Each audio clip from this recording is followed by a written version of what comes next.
Welcome to Creekside Chats with Successful Real Estate Investors, brought to you by Steve Talker Capital, promoting prosperity and harmony to help you flourish in all areas of life. Join in as we explore the motivations and goals of real estate investors and how their ability to invest abundantly has provided them with the time and freedom to contribute to the world in a creative and thoughtful way. Now please welcome your host, Dr. Allen. I'm your host, Dr. Allen. Today's guest hosts the podcast Real Estate Journeys. He is a real estate investor with a portfolio of 175 plus units. He works in investor relations at Boardwalk Wealth, a real estate investment company that specializes in acquiring large multifamily apartments in the U.S. Matthew is originally from Denver, Colorado, and currently lives abroad in Chiang Mai, Thailand, with his wife and baby boy. Welcome, Matthew Baltzell. Thank you, Anna. It's a pleasure to be here. Happy to have you, Matthew. Let's talk about you and your life and how it is you came to be the successful entrepreneur that you are today. So let's start off with childhood. Bring to mind a formative experience from childhood. Yeah, for sure. You know, I've always had a very entrepreneurial spirit. Growing up, I had a lawn mowing business with me and one of my neighborhood best friends. We'd always go around pushing our lawnmowers. I started a treehouse club in my backyard that consisted of 4 members, and we all put like $1 in a can and raised it up. And then we proceeded to take that money and go buy money and pay 7-Eleven like that. Those were our dues. But I would say like a formative experience. Growing up, you're all playing sports. And once you get to the high school level, you're in a different league. You got to start trying out for JV, varsity, third level. The first year I got cut from the basketball team strictly due to politics.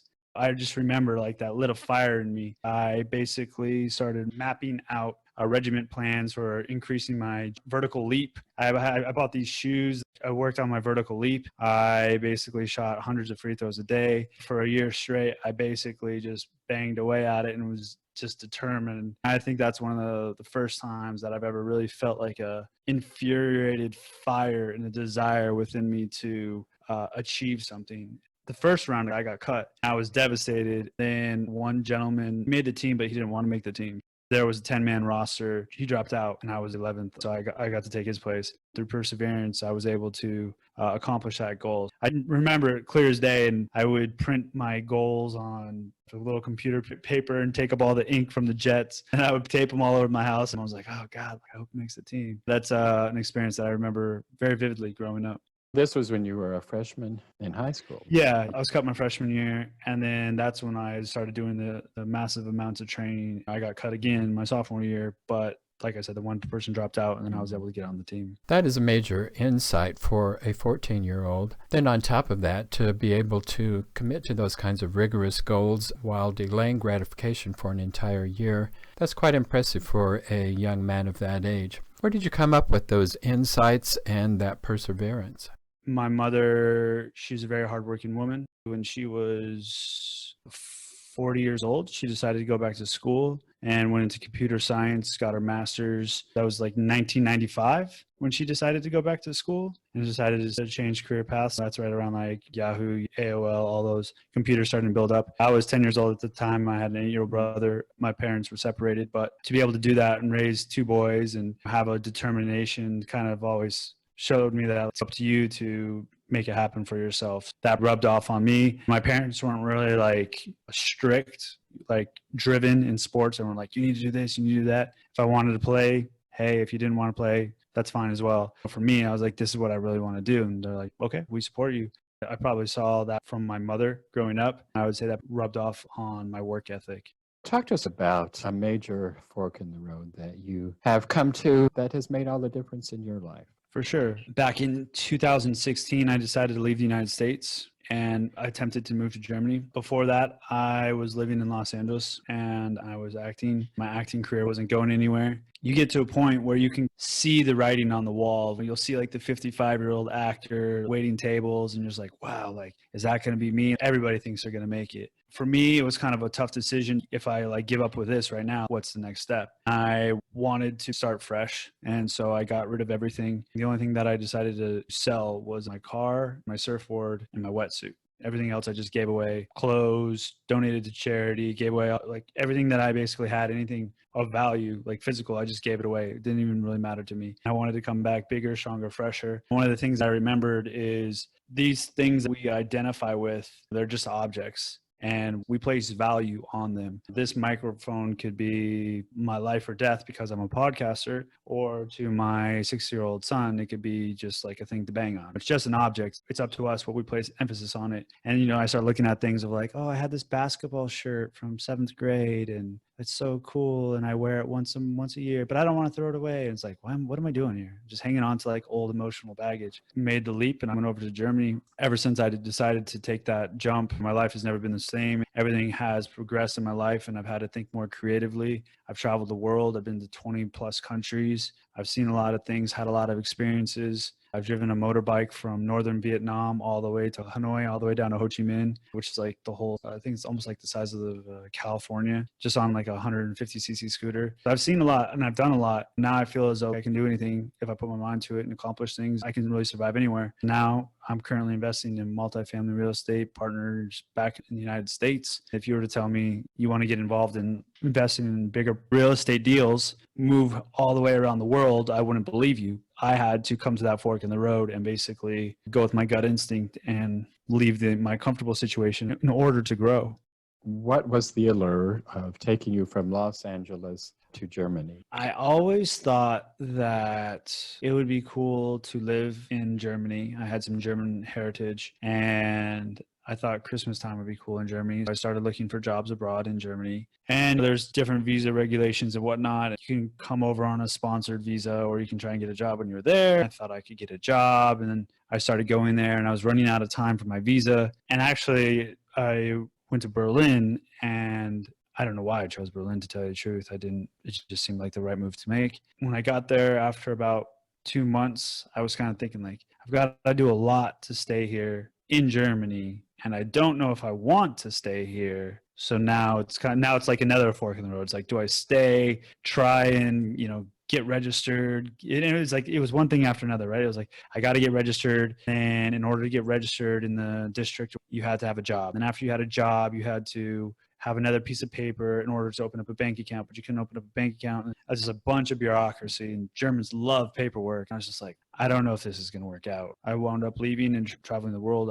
Another thing that is interesting to me is your career in acting. A lot of people in the real estate business come from finance or from engineering or from IT. Sure. Not very many people come from the arts. How did you get into the arts, and how did you as an artist come out of that career path and go into this field that's so highly dominated with the STEM? It's very interesting that growing up, I was involved in sports. I was always good at math. I was never super artistic, but I was always like a center of attention. I was always good at acting, but I never grew up with plays and going to anything really artistic. It wasn't until I got to university that I want to start pursuing acting. I started taking some acting classes. People started saying, okay, you're good. You're this, do that. Okay. This was in Colorado. When I graduated 2007, there were basically no jobs to be had. Things were falling apart. I was like, okay, I think I'm going to go to California and try this acting thing. When I got to California,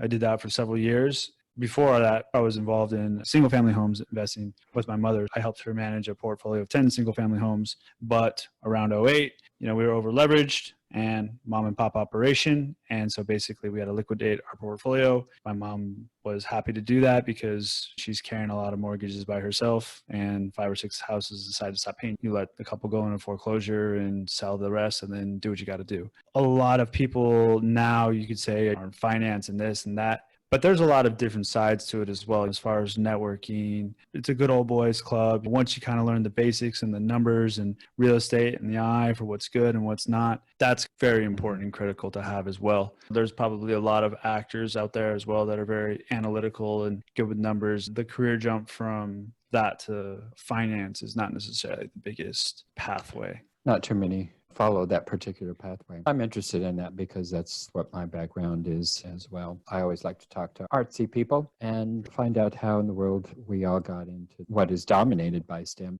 Like you said, it really isn't rocket science. You learn a few basics of the mathematics involved in the process. It really is no particular big deal. Talk to us about how it is that you are different today than, say, you were 10, 20 years ago. 10 years ago, I was graduating university, like most young bucks in this world. I didn't know who I was. I didn't know what I was capable of. My parents growing up, they're very loving and very good parents, but I wasn't really like guided in like, you got to go to like a math school, you got to go to an art school, you got to, for me growing up, I was just like, oh, like I'm going to go to university. That would just seem like the logical step, but there was never really a strong guidance. Like you need to do this, you need to do that, you need to do this with your finances. I would say I'm more aware of who I am and what I'm capable of and more comfortable within my own skin. I don't feel like I have to prove anybody or I don't have to do anything. Really having that cleanse. I remember before I left, I just had an epiphany. I'm not going to blame other people for any of my circumstances. The credit card debt I have is nobody else's fault. It's my fault. I started taking ownership of where I am, everything I'm doing. I have this podcast. Like that's why I'm here talking to you. Or I posted on LinkedIn or whatever, and I had a profile, and like that's why you saw me. And my weight is the direct relation of everything that I've done to my life now. Once I started realizing this is my credit card debt, this is my school debt, I'm drawing a line in the sand. Like whether this takes a year or 5 years, like I'm going to chip away at this and start taking ownership of my mindset, my finances. That's where things started to really transition for me. And I started traveling and experiencing other cultures and being like, I can go to Panama by myself. I can go to Japan. I can start doing all these other things. I can go on a ski trip up in the Rockies in Canada. Then once you start developing this, you start getting your sea legs. Now I know that I stand on very firm ground. And like I said before, if you throw me in anywhere in the world, I could probably survive in Russia. I don't know how, but I would feel very comfortable with it. How did you get involved in real estate syndication? I'm assuming you did this while you were in Thailand. Originally, I was trying to think of my next move, what I wanted to do when I get back to the States. I wanted to get involved in multifamily investing, but I lived halfway across the world, so I had to start thinking creatively. I joined Bigger Pockets. I started a digital meetup group, and it wasn't anything huge or successful. It had about 6 to 8 members throughout the United States. It ran for 2 to 3 months. One of the ladies who was following the group wound up being one of my mentors. She said, I like what you're doing. Update me with your progress. I started learning more about real estate and asking her about a syndication calculator or underwriting calculator. She was like, let me put you in touch with someone I know. It was with our CEO, Omar Khan at Boardwalk Wealth. He was starting his company. He was like, can you compile a list of brokers for me? I did that. And one thing led to another, and led to another, led to another. And he's, now you're working at Boardwalk Wealth. I was like, sweet, this is awesome. I'm halfway around the world. I got my foot in the door. And then I started a podcast back in 2019.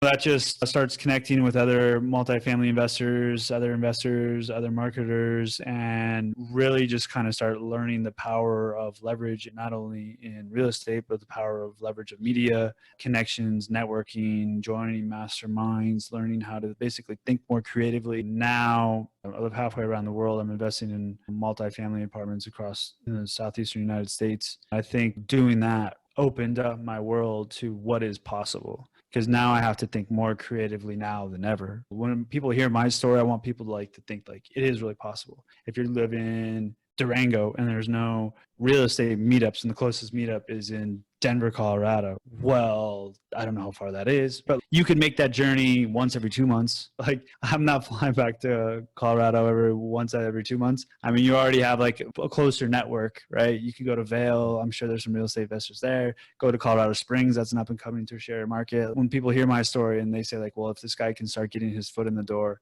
I can do it in my own backyard. That's how I started getting into multifamily real estate investing. An interesting journey you have been on. Truly an inspiration, because who would think about investing in multifamily syndications from Thailand? Interesting how we have tread the same ground. I've lived in Denver, Colorado Springs, and Durango, and you just happened to mention all three of those places. While living in Durango, I was teaching art and music at Ignacio. During that time, I did live in Durango. For about a year of that time, my son was living with his mother in Denver.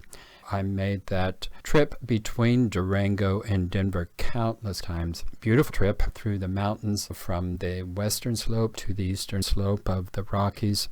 You also mentioned Omar Khan, who was on the podcast a couple of weeks ago. We have a number of things in common. Matthew, one last question.